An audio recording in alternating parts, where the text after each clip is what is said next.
Gênesis, no capítulo 33, onde começamos a aprender sobre esse ministério da reconciliação,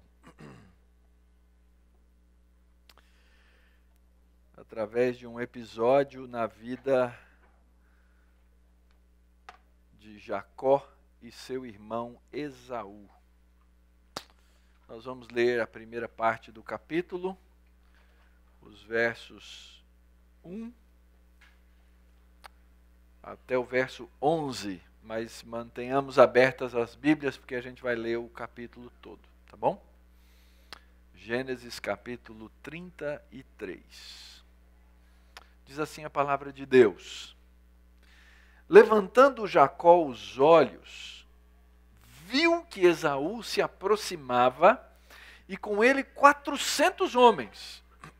Então, passou os filhos a Lia, a Raquel e as 2 servas.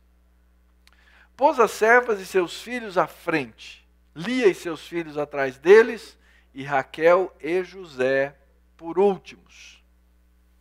E ele mesmo, adiantando-se, prostrou-se à terra 7 vezes, até aproximar-se de seu irmão. Então Esaú correu-lhe ao encontro e o abraçou, arrojou-se-lhe ao pescoço e o beijou, e choraram. Daí, levantando os olhos, viu as mulheres e os meninos e disse: Quem são esses contigo? Respondeu-lhe Jacó: Os filhos com que Deus agraciou a teu servo. E então se aproximaram as servas, elas e seus filhos, e se prostraram. Chegaram também Lia e seus filhos, e se prostraram. Por último, chegaram José e Raquel, e se prostraram. E perguntou Jacó: Qual é o teu propósito com todos esses bandos que encontrei? E respondeu Jacó: Para lograr mercê na presença do meu senhor.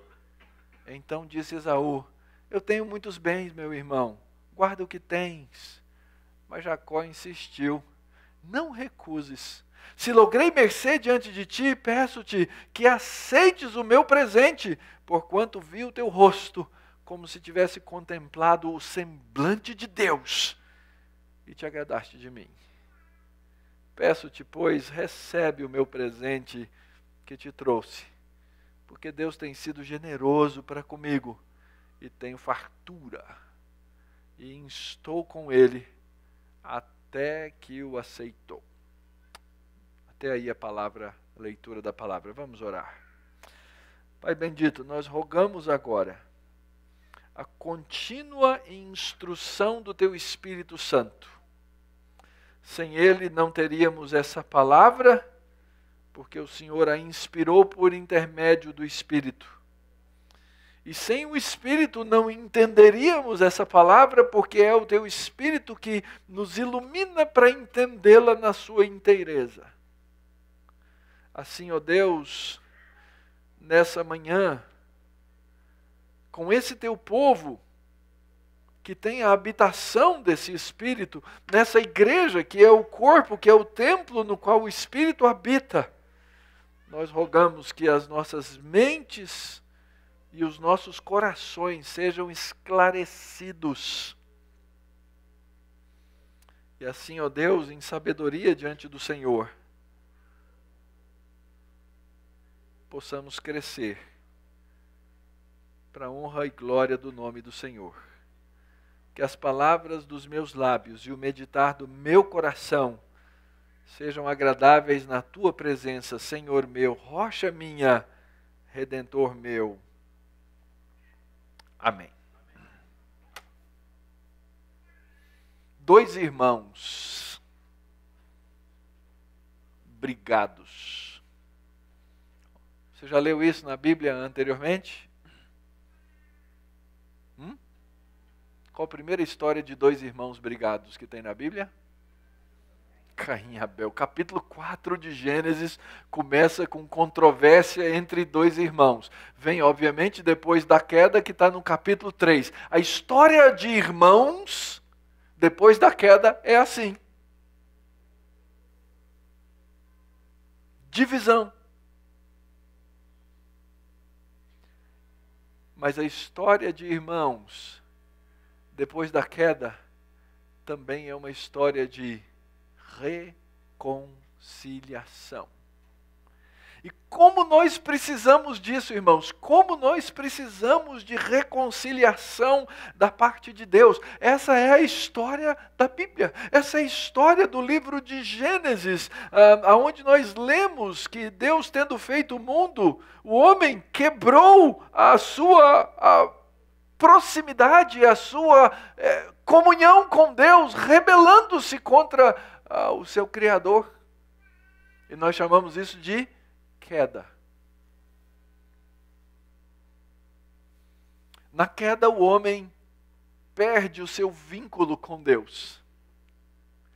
Torna-se amigo da serpente e torna-se inimigo de Deus. Mas nós estudamos lá atrás, no capítulo 3, que Deus na sua graça, Deus na sua bondade, Deus na sua misericórdia vem, e lá em Gênesis 3,15 nos anuncia que Ele colocaria inimizade entre quem?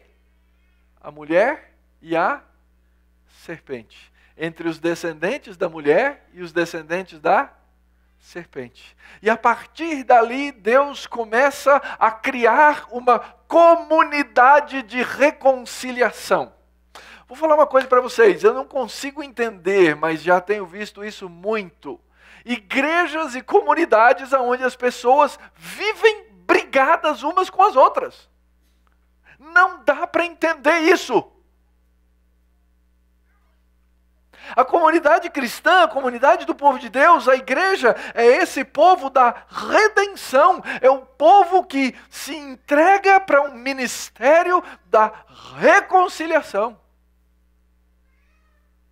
Eu me lembro uma vez, eu era ainda pré-seminarista, estava numa mesa com algumas pessoas mais jovens que eu, todos de igreja, todos conversando sobre isso, sobre aquilo, e um contando, e você está lá na minha igreja, o fulano brigou com tal, não sei quem espicaçou o outro e fez não sei o quê, e o outro jovem perguntou para ele assim, qual o ringue o irmão congrega?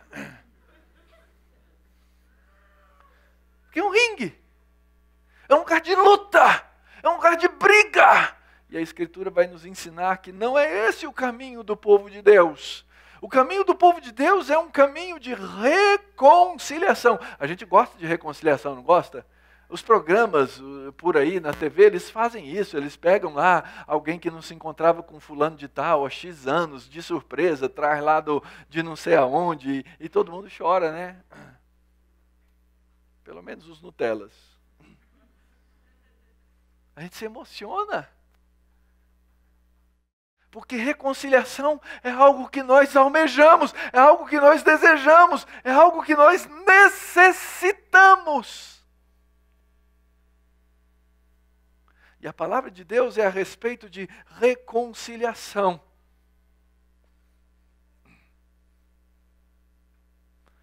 Primeiro, reconciliação com Deus. E depois reconciliação com o próximo. Nós já vimos vários episódios de divisão e reconciliação. E começamos a estudar então a narrativa, a história dos descendentes de Isaac. E na história dos descendentes de Isaac vemos os dois irmãos, Jacó e Esaú. E vimos então desde a saída de Jacó corrido de casa. Porque ele fez o quê? Roubou a bênção do irmão dele. Primeiro ele tinha roubado a primogenitura. Antes ele tinha segurado no calcanhar no nascimento. Depois ele roubou a primogenitura do irmão. E agora, na hora do pai morrer, ele faz um esquema com a mãe e rouba a bênção do irmão. E aquilo que ele queria ter como primogênito, ele ia sair com a riqueza do pai, com as coisas do pai, deu pela culatra e ele saiu corrido de Canaã. Passou em Betel, encontrou-se com Deus, Betel, casa de Deus. E de lá foi para Arã, onde ele passou 20 anos, e esses 20 anos, no qual Jacó se submeteu a Labão, seu tio, foi enganado por ele, mas ainda assim Deus, na sua misericórdia, lhe deu esposa, lhe deu filhos, e lhe enriqueceu naquele processo. Chegou um ponto em que ele falou assim, chega de ser escravo dessa maneira, eu vou voltar para casa, até porque havia uma promessa de Deus, no capítulo 28, de que ele voltaria para Betel. E Jacó então volta, e domingo passado nós estudamos o episódio no qual Jacó luta com Deus, e ele recebe um novo nome. Ele deixa de ser Jacó para agora se tornar Israel, um homem de Deus. Deus o encontra, Deus o confronta. E depois ele precisa ser confrontado com o seu irmão. E foi nessa história do capítulo anterior, 32, que nós vemos a fé de Jacó, ou agora a fé de Israel, sendo testada. Ele fica sabendo que o irmão dele está adiante, ele manda o pessoal dele dar uma olhada, descobre onde está meu irmão. Ele falou, não, seu irmão está vindo, e com um pequeno grupo de 400 pessoas. E a gente lê que, a gente vai aprender nesse episódio, que Esaú se tornou um homem rico. Mas sabe como Esaú se tornou um homem rico? Pela espada. A Bíblia diz isso. Ele se tornou um homem rico porque ele constituiu um exército e ele lutava, guerreava, saqueava. E agora Jacó vai ter que se encontrar com seu irmão, que havia lhe prometido o quê? Eu vou te matar. Eu vou vir atrás de você. É aí que Israel, ou Jacó, se torna Israel servo. E ele então é vencido por Deus, o Senhor o transforma, e ele precisa aprender a depender. E então agora vai chegar a parte mais assustadora dessa história. Talvez não devesse ser. Porque anterior, ou na anterior, aquele homem, Jacó, encontrou-se com quem? Com Deus. Agora ele vai se encontrar com Esaú. Ele devia ter mais medo de se encontrar com Deus do que com Esaú. Você devia ter mais medo de se encontrar com Deus do que com qualquer outro.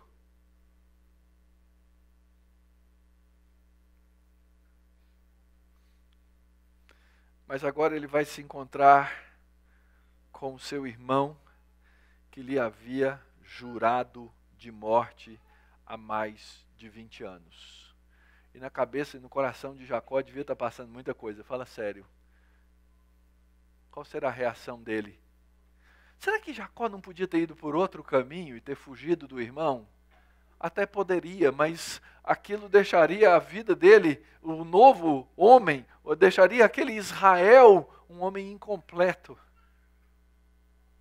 Porque nós precisamos aprender, queridos, a resolver essas coisas da nossa história, do nosso passado. Nós não precisamos viver delas, nós não precisamos viver nelas, nós não precisamos nos alimentar delas, mas o fato é que há coisas que precisam ser, no processo da nossa vida, resolvidas. E Jacó então vai encontrar-se com o seu irmão e aprender a confiar em Deus. E essa primeira parte, então, do texto nos fala sobre esse momento de reencontro e reconciliação. Reencontro e reconciliação. O texto dá a entender que, obviamente, Esaú tinha migrado para essa terra, onde ele diz, de Seir, está aí no capítulo anterior. Jacó vem descendo do seu exílio de Padã Arã. O texto não fala como o coração de Esaú estava, se ele estava rancoroso, se ele estava bravo, se ele estava rico, se ele estava nada. Ele nos deixa ter a surpresa do que vai acontecer. E Jacó fica pensando, será que ele vai me pegar? Imagina o irmão que jurou de morte correndo e se agarrando ao pescoço dele. Será que ele deu tempo de olhar no olho primeiro e saber o que aquele irmão ia fazer? E o texto diz então que de repente naquela estrada, depois de passar por aquele caminho, levantou Jacó os olhos, viu que Esaú se aproximava e com ele 400 homens. Deu medo. O que ele fez? Ele usou das suas velhas estratégias, né? Separou em grupo. E é interessante, ele coloca então, deixa eu ver quem eu gosto menos, eu coloco na frente. Ele fez isso.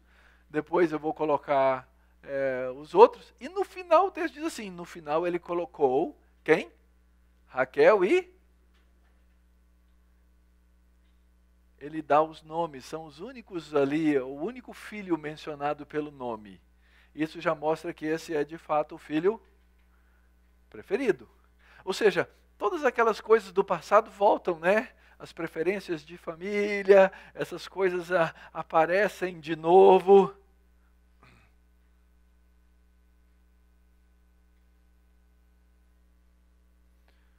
Os outros encontros de Jacó tinham sido problemáticos.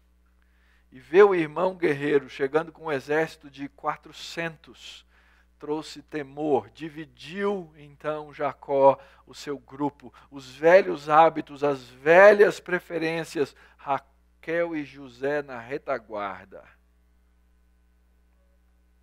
Só que aí aparece um homem novo, queridos. Essa é a maravilha da graça do Evangelho. O verso 3 diz que agora ele mesmo adiantou-se, ele se colocou na frente. Eu diria que Jacó virou homem. Ele se colocou na frente. Foi o novo Israel que se aproximou de Esaú, não foi o velho Jacó.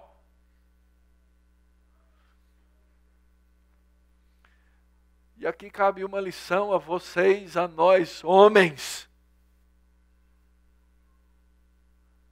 Homens foram chamados por Deus para serem homens.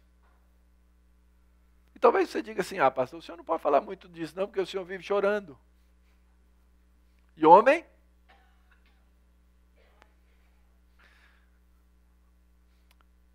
Dessa eu estou livre. Porque o texto diz que tanto Jacó quanto Esaú choraram. Mas o fato, meu irmão, o fato, meu querido, é que Deus nos chamou para sermos homens. E homens foram chamados para serem o cabeça. E o cabeça foi chamado para liderar a sua casa, para liderar o seu lar, para liderar a sua família. E esse Israel agora, então, tomou a frente. Ele caminha à frente, talvez com medo no seu coração, mas numa caminhada confiante. Ele vai até o seu irmão, um homem diferente. Diz o texto no verso 3 que esse Jacó se aproxima-se, mas à medida em que ele se aproxima, ele diz que ele prostra o seu rosto em terra 7 vezes. Essa ideia de prostrar é colocar assim, até encostar o nariz na terra, até você sentir a poeira entrando nas suas próprias narinas. Um símbolo de submissão diante de alguém que é superior. Isso não rouba a masculinidade de Jacó. Não rouba. Ele é homem, mas ele é servo de Deus. E ele sabe que ele está numa dívida imensa com seu irmão, e ele se prostra 7 vezes. Isso era um comportamento da cultura daquela época. Era a maneira de um vassalo se aproximar do seu senhor no antigo protocolo das cortes. E Jacó saúda Esaú como um vassalo saúda um patrão, como numa corte. Ele chega como servo, chama seu irmão de senhor. Sabe por quê? Porque ele era o irmão mais novo. Segundo lugar, porque ele havia traído seu irmão, ele havia roubado seu irmão. E agora o que ele está fazendo é fazendo restituição. Nessa posição de submissão e deferência, tendo enviado os presentes anteriormente para o seu irmão, aquele mundo de animais, 550 animais, Jacó estava publicamente reconhecendo que a riqueza dos presentes que ele havia recebido pertenciam ao seu irmão. Esse foi um ato sincero, verdadeiro, honesto, diante de Deus e diante do irmão, para resolver o que ele havia anteriormente feito. Ele havia roubado seu irmão. A maioria de nós aqui tem irmãos, né? Nunca brigaram, brigaram? Irmãos nunca brigam, né? É impressionante, parece que aquela conformação, aquela herança que nós recebemos dos 2 primeiros lá que nós lemos na Bíblia, ela parece tão presente. Tem hora que eu vejo o irmão com vontade de matar o outro.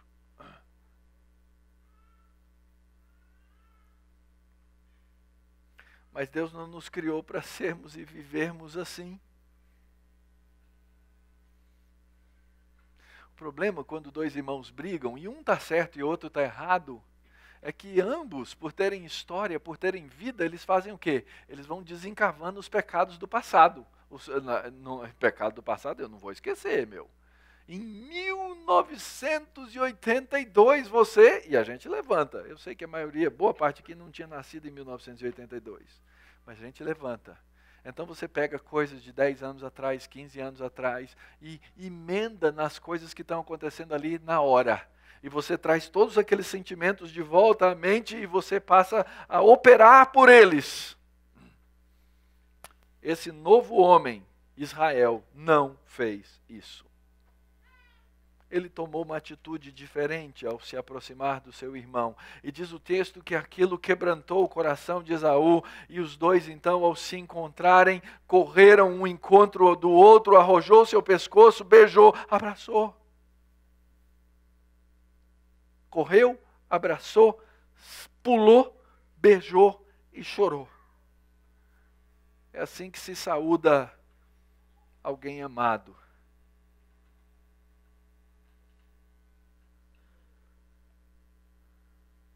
O beijo da concórdia,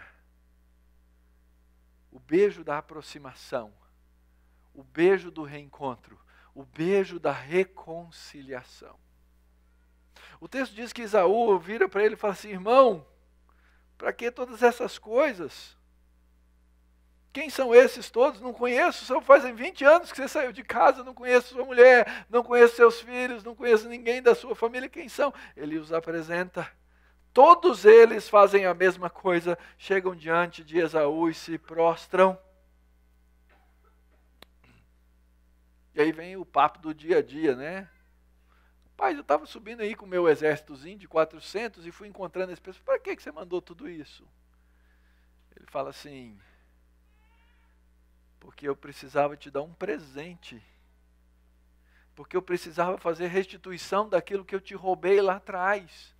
Eu precisava te devolver aquilo que eu havia tomado. Minha intenção, verso 8, é lograr misericórdia na tua presença. Esaú responde para ele o quê? Ô, meu irmão, estou rico, velho. Tranquilo, não precisa disso tudo não. Não precisa dessas coisas. Já tenho as coisas que eu preciso. Mas o que Jacó vai dizer, ou melhor, o que ele vai perceber, é que ele precisava reconstituir ou restituir ao seu irmão. Se eu logrei mercê diante de ti, ele diz, aceita o meu presente. E ele relaciona o seu encontro com o Esaú, a reconciliação, com o encontro que ele teve com Deus no capítulo anterior. E ele diz então, quando eu vi o teu rosto, irmão, é como se eu tivesse visto a face de Deus. E assim como Deus foi misericordioso comigo, você agora está sendo. Então eu peço, recebe o meu presente. E aqui vale a hora de saber a língua original do texto. Porque a palavra presente aqui nesse verso não é a mesma palavra presente aqui. Na primeira parte, o meu presente, de fato, é uma oferta que eu estou fazendo para você. Mas aqui a palavra presente é a palavra bênção. O que Jacó roubou do irmão? Bênção. E ele está dizendo aqui, então, irmão, eu peço, eu sei que eu roubei a bênção de você, mas agora eu estou devolvendo a bênção. Porque ela é tua. Deus foi generoso comigo, tenho fartura.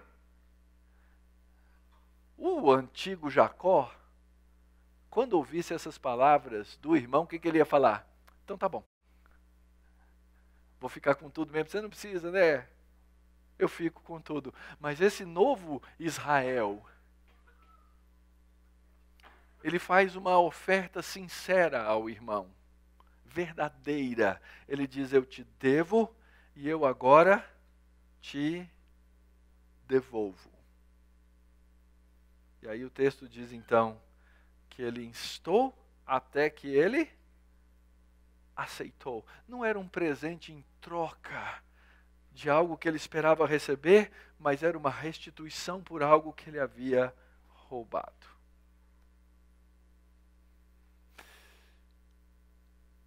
Alguns estudiosos dizem aí que nós estamos diante do Esaú pródigo. Lembram da história do filho pródigo? Como é que o pai esperou o filho na porta?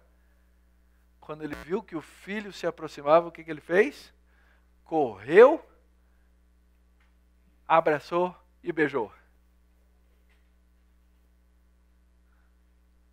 O irmão o recebe, não, o texto não está assim para a gente comparar Esaú a Deus, mas o texto está assim para nos lembrar de reconciliação e da necessidade que nós temos de aprender a perdoar. E eu sei que você vai aí depois, você pode ir no Google, na internet, nos sites cristãos, e vai ter um mundo dizendo, olha, o perdão não é uma obrigação, vai ter discussão teológica em cima disso. A Escritura, queridos, ela diz que nós precisamos aprender o perdão, e não ficar debatendo se devemos ou não. A oração que o nosso Senhor nos ensina diz assim, ensina-nos a perdoar os nossos pecados, assim como nós perdoamos. Se você não aprendeu a perdoar, você não aprendeu a arte de receber de Deus o seu perdão. Pode ser que Deus tenha te perdoado e você viva em amargura contra Deus. Já vi muitos casos assim. Deus perdoa, mas essas pessoas não se perdoam. O perdão bíblico é muito mais do que chegar para o outro e dizer, desculpa aí, vai. Aliás, a pior parte do que eu vejo de pedido de perdão, se algum dia eu for lhe exortar a pedir perdão para qualquer coisa, não use essa expressão na minha frente, porque eu vou pegar no seu pé. Você chega no outro e fala assim, olha, se eu te causei algum mal, então eu te peço perdão. Se você usou o se, começou errado. Se você usou o se, significa que você não reconheceu que pecou.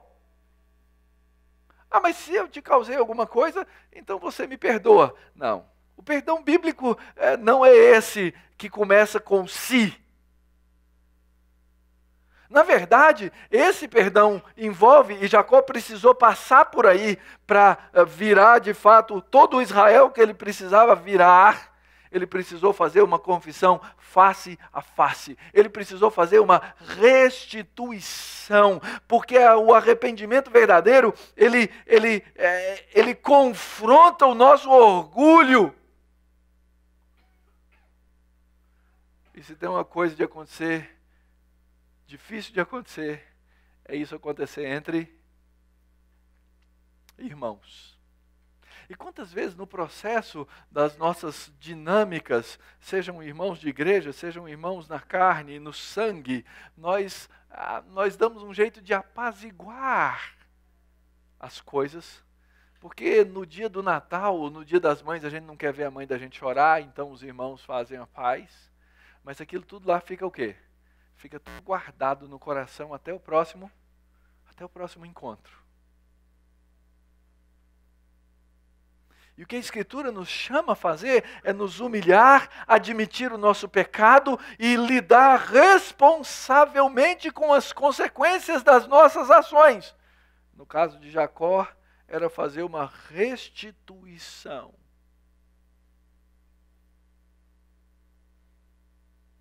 Perdão bíblico, verdadeiro arrependimento, envolve uma obediência que tem custo. Não é só repetir palavras.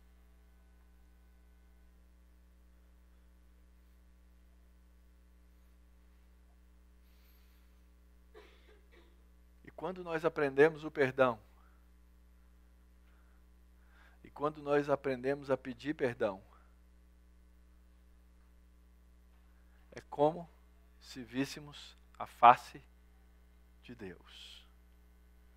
E talvez você esteja aí vivendo durante muito tempo na sua vida sem conseguir ter um vislumbre, ter alegria, ter gozo em ver a face de Deus na adoração, no culto, na palavra. Sabe por quê? Porque provavelmente você está guardando aí no seu coração coisas que você não deveria guardar.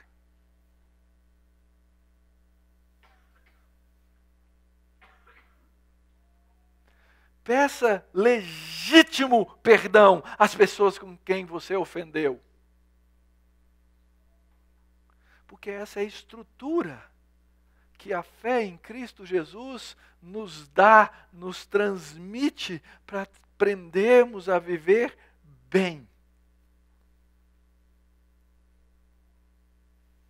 Seja no relacionamento com os irmãos, seja no relacionamento na nossa família, seja no relacionamento dentro da igreja, seja nos nossos relacionamentos sociais em geral.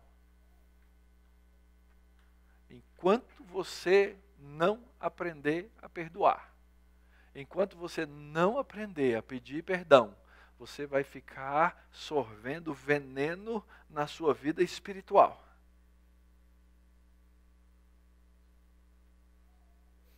Então vá, querido.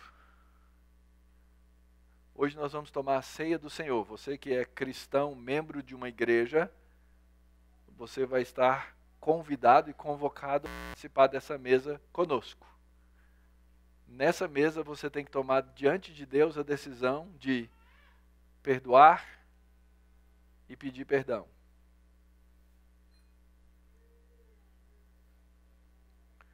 Porque senão nós não podemos tomar dessa mesa.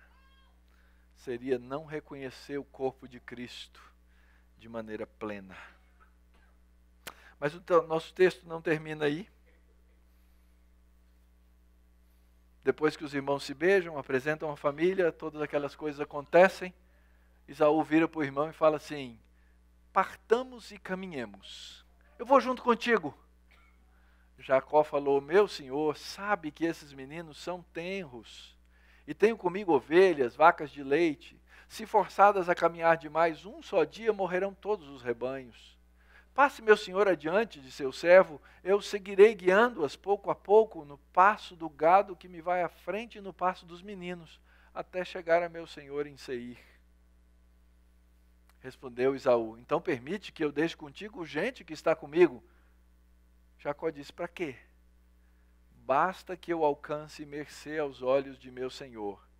E assim voltou Esaú aquele dia a Seir pelo caminho de onde viera.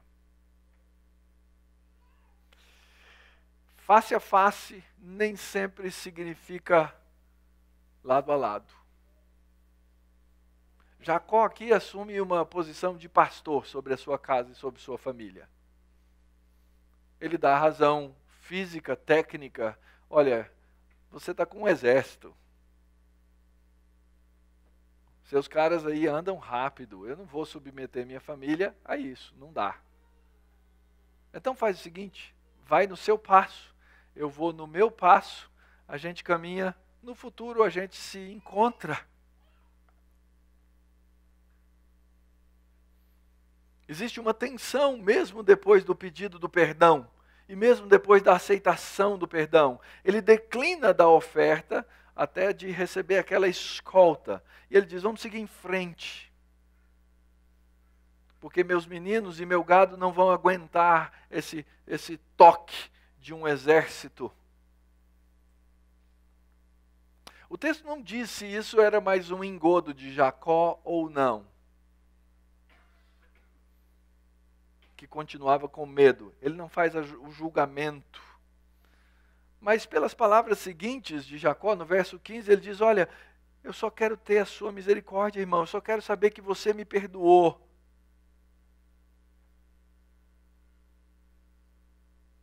Sabe por quê? Porque nós já vimos lá atrás que Esaú é semente da serpente.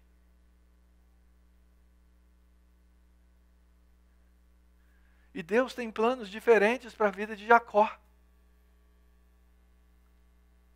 Então, o encontro face a face era importante e fundamental, mas andar lado a lado, nesse caso, não dava. Aliás, no diálogo a gente vê, quando Jacó diz, fica com isso, porque Deus foi misericordioso comigo, Esaú disse, olha irmão, eu enriqueci, eu fiz por mim mesmo. Você vê que na história de Esaú não tem Deus. Não há reconhecimento. Ele diz, não vai dar para andar junto. Foi importante o encontro face a face, mas não vai dar para caminhar lado a lado. E Israel vai viver separado de Edom. E a gente sabe na história que eles vão se encontrar outras vezes e eles vão se encontrar para a guerra.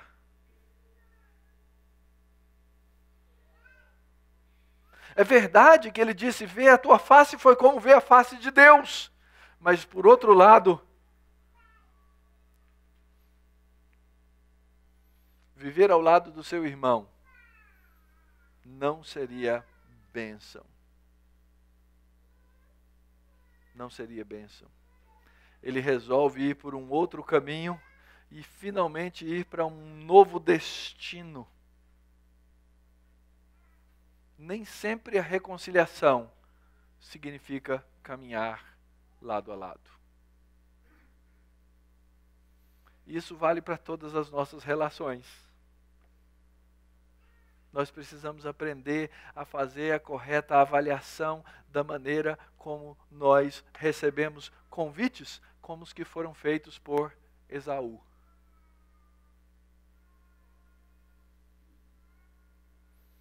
Jacó não diz diretamente, olha, cara, não vai dar para viver com você, viu?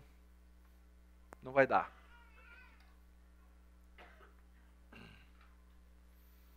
Talvez o plano de Jacó fosse, olha, eu vou continuar meu caminho, e a gente vai ver aqui no final que ele vai para Sucote, a terra vai se chamar assim.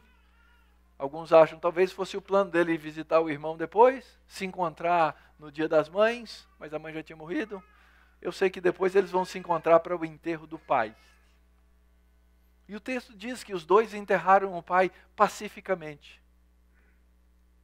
Mas eles não puderam caminhar lado a lado.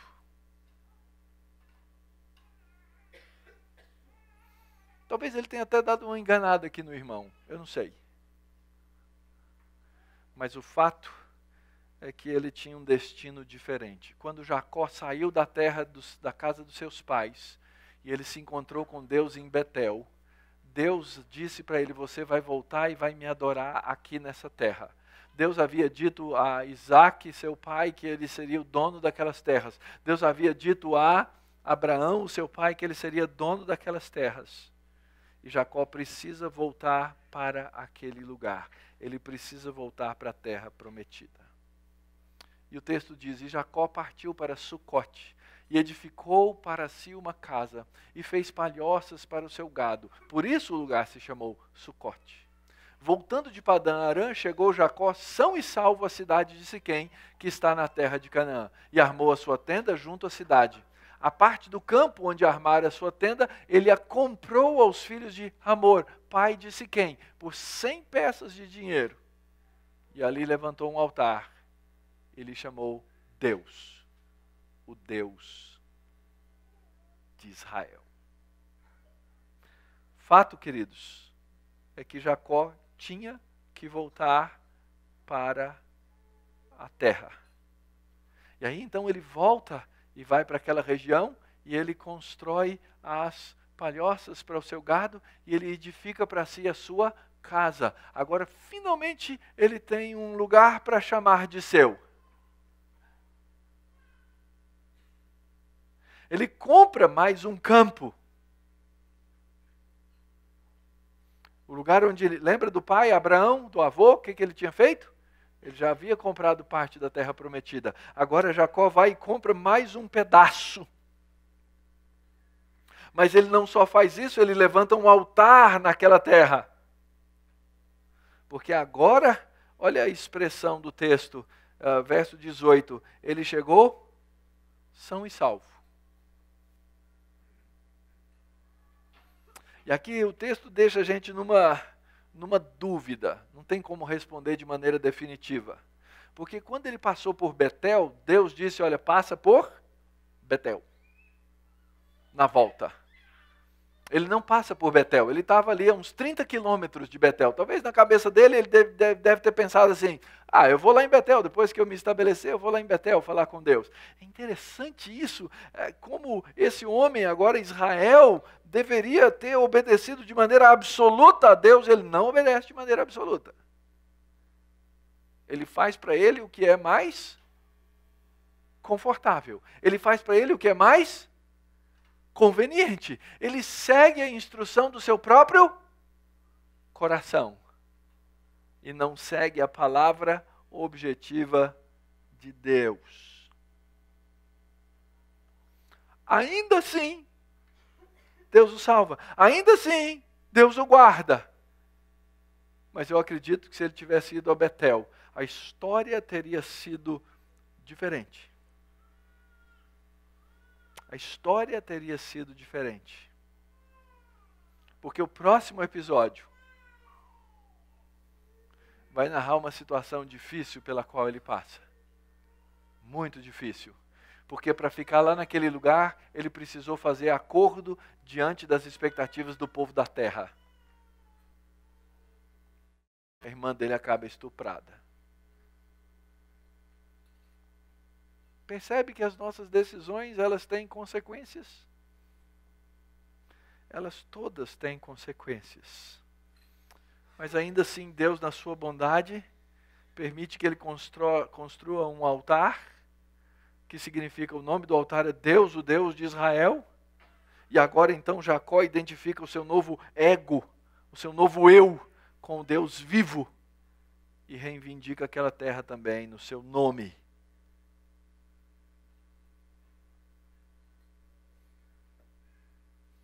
Mas o fato é que ele está chegando no fim da sua jornada, no fim da sua caminhada. Constrói o seu lugar e chega na terra prometida. O que a gente aprende com esse texto todo, queridos? Primeiro, a gente aprende aqui a respeito de duas diferentes perspectivas. A orientação de dois homens. O texto nos ensina que a gente pode, inclusive, viver em paz com o incrédulo. E que as nossas relações são importantes. E que a relação de irmãos é importante. Ele precisou pedir perdão para o seu irmão pelo mal que lhe havia feito. E às vezes nós cristãos temos essa ideia, não, agora eu sou de Cristo, tudo que eu fiz lá para trás não vale mais. Então, quem eu magoei, quem eu machuquei, quem eu destruí, quem eu enganei, quem eu roubei, é do passado. Não é assim não. Nós temos história. E essa história faz parte da nossa vida, fazia parte da vida de Jacó. Agora fica muito claro que esses dois homens são muito diferentes. Um reconhece que o que recebeu, recebeu de Deus. Reconhece que Deus lhe havia dado misericórdia. O outro disse, eu conquistei com as minhas mãos. Isso faz uma diferença imensa na maneira como a gente aborda, como a gente vive a nossa vida. Como é que a gente olha para nós mesmos no nosso sucesso? Se nós recebemos o que vem da mão de Deus ou se nós simplesmente achamos que foi a nossa própria mão que fez. E aqui nós vivemos numa zona muito perigosa na nossa cultura, na nossa sociedade, porque a gente olha para as nossas coisas e a gente diz a minha carreira, a minha casa, as minhas posses, a minha esposa, a minha família, a minha saúde, a minha força. Todas são coisas boas que Deus pode nos dar, mas nós temos que reconhecer que são de Deus. São duas maneiras de viver a vida. Um Esaú que recebeu muitas coisas, mas que acha que tudo é mérito dele. E um Jacó que foi um grande enganador, mas que foi mudado para ser Israel, para ter uma orientação correta na sua vida. Ele vai precisar obedecer a Deus para construir o seu relacionamento diante do Todo-Poderoso. A maneira como eu vivo aqui, horizontalmente, é diretamente instruída pela maneira como eu vivo aqui, a minha relação com Deus.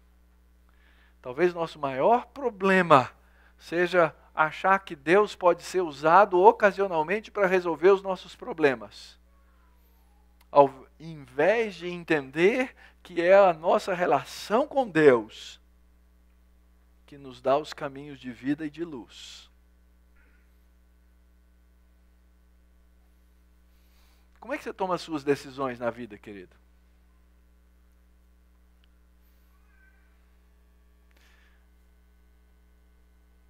Nós somos membros de um corpo, e eu insisto com vocês, você que não é membro de nenhuma igreja, você está perdendo a instrução de Deus por meio do corpo de Cristo.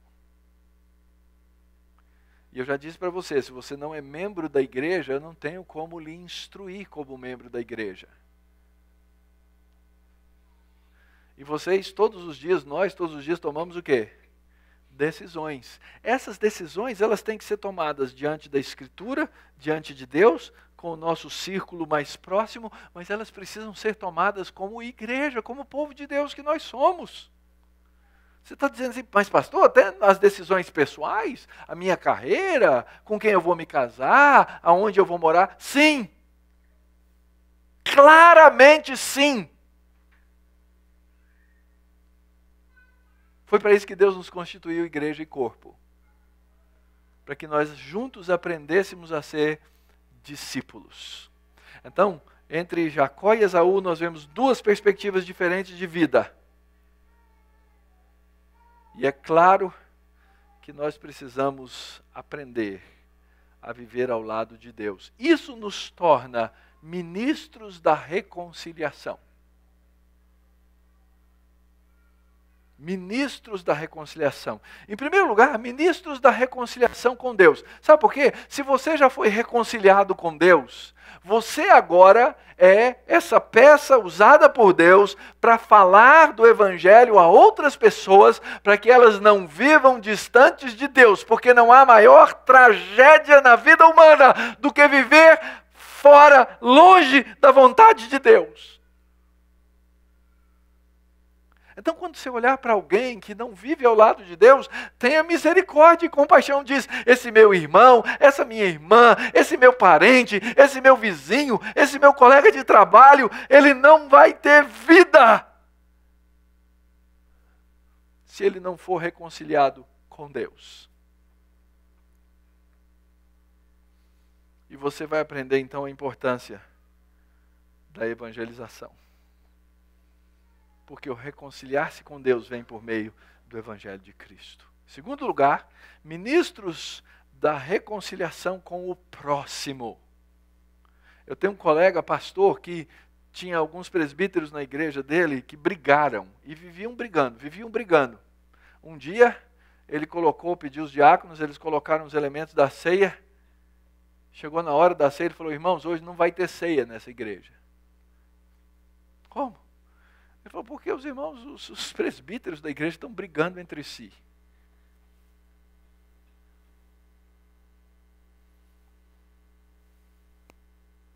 Então se torna um ato falso. É por isso que a Escritura diz assim, por isso o homem examine-se a si mesmo, e assim coma, e assim beba.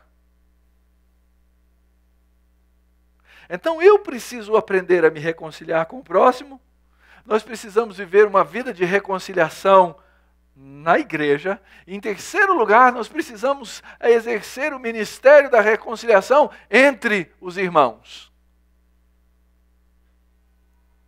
Uma das minhas funções como pastor e uma das suas funções como membro da igreja é trazer entre os irmãos a paz, a reconciliação, o perdão. Mas às vezes nós fazemos exatamente o contrário. Sabe aquela observaçãozinha paralela que a gente faz num comentário a respeito do outro? Sabe aquela maneira como a gente cutuca o nosso irmão de sangue e a gente começa a cutucar o nosso irmão da igreja? E causar dissensão e causar divisão? Olha, eu amo muito aquele irmão, mas... olha, a irmã fulana de tal, ela tem um dom tão precioso, porém... o pastor até prega direitinho, mas... e nós começamos a causar dissensão. O ministério da reconciliação é entre um e outro. E por último, o ministério da reconciliação entre os povos. Gente, o mundo vive de guerras, e a gente sabe que as guerras vão acontecer sempre, mas o Evangelho de Cristo é capaz de trazer paz às nações. E nós precisamos aprender a pregar esse Evangelho. Afinal de contas, nós lemos em 2 Coríntios capítulo 5. E nos confiou a palavra da reconciliação, de sorte que nós somos embaixadores em nome de Cristo, como se Deus exortasse por nosso intermédio em nome de Cristo. Pois rogamos que vos reconcilieis com Deus. Então, irmãos, a igreja de Cristo, o corpo de Cristo precisa ser conhecido como essa comunidade de amor. João é muito claro, muito objetivo. Ele fala com todas as palavras. Irmãos, não vos escrevo um mandamento novo, senão um mandamento antigo, o qual desde o princípio tivestes. Esse mandamento antigo é a palavra que ouvistes. Todavia vos escrevo novo mandamento, aquilo que é verdadeiro nele e em vós, porque as trevas se vão dissipando e a verdadeira luz já brilha. Aquele que diz estar na luz e odeia o seu irmão, até agora está nas trevas. Não há lugar para alimentarmos a inimizade e o ódio entre nós. Aquele que ama seu irmão permanece na luz, e nele não há nenhum tropeço. Aquele, porém, que odeia seu irmão, está nas trevas, e anda nas trevas, e não sabe para onde vai, porque está nas trevas. Porque as trevas lhe cegaram os olhos. Somos ministros da reconciliação. Para fazer isso, queridos, temos que pagar um preço. É o preço da restituição. Daquilo que fizemos mal, daquilo que prejudicamos o nosso irmão, daquilo que roubamos dele. Arrependimento bíblico é mais do que dizer me desculpa. Arrependimento bíblico é pagar o preço.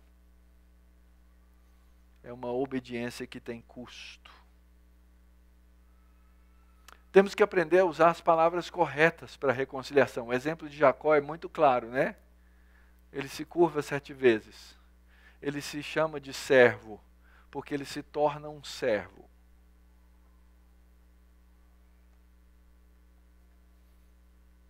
às vezes mediando algum conflito entre duas pessoas, e às vezes é necessário colocá-las juntas, frente a frente, para que aquilo seja mediado. A gente vai vendo como nós, seres humanos, aí eu não estou falando só das duas pessoas, as duas são um exemplo do que eu sou, como a gente é capaz de enfiar com as palavras um punhal no coração do outro. Quando eu não estou envolvido, eu estou olhando de fora, eu consigo ver. Quando eu estou envolvido, quando sou eu que estou colocando o punhal no coração do outro, eu não enxergo. Porque eu estou tomado de ódio. Mas a Escritura é muito sábio em dizer que para a reconciliação nós temos que aprender a usar as palavras, porque as palavras têm peso. Quantas vezes você já ouviu a expressão, suas palavras me machucaram, porque elas machucam? Então não são só as palavras, mas envolve também a atitude de querer reconciliar. E às vezes nós não somos capazes de enxergar que atitudes devemos ter. E é a comunidade da graça, a comunidade da fé, a comunidade dos irmãos que nos traz luz e sabedoria para fazer isso. Lembra da instrução do apóstolo Paulo? Aconselhai-vos uns aos outros. Para quê? Para que haja paz. E por último, queridos, lembre-se de uma coisa: a graça sempre triunfa. Essa é a beleza do Evangelho. Cristo sempre triunfa. O meu Senhor, o meu Deus, Ele sempre vence. E aí então nos meus passos capengas, nos meus betéis, nos meus arãs, nos meus peniéis, Deus vai me levantando.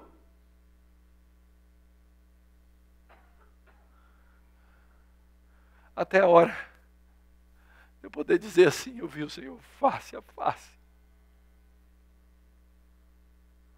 Nas horas que Ele vier lutar comigo, e me fazer sair cocheando como fez com Jacó. Mas um novo homem, transformado, renovado por essa imensa graça de Deus.